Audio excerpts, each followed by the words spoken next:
الله بالخير، رمضان مبارك وصيام مقبول.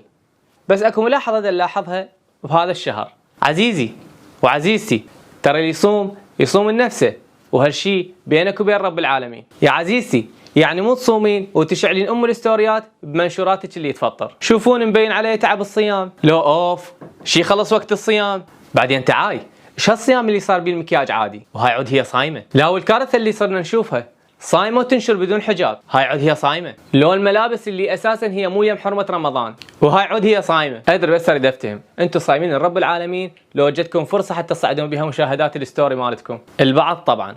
وانت يا عزيزي ترى الصيام مو بس تعوف الاكل والشرب، هذا صيام مو كورس مال دايت.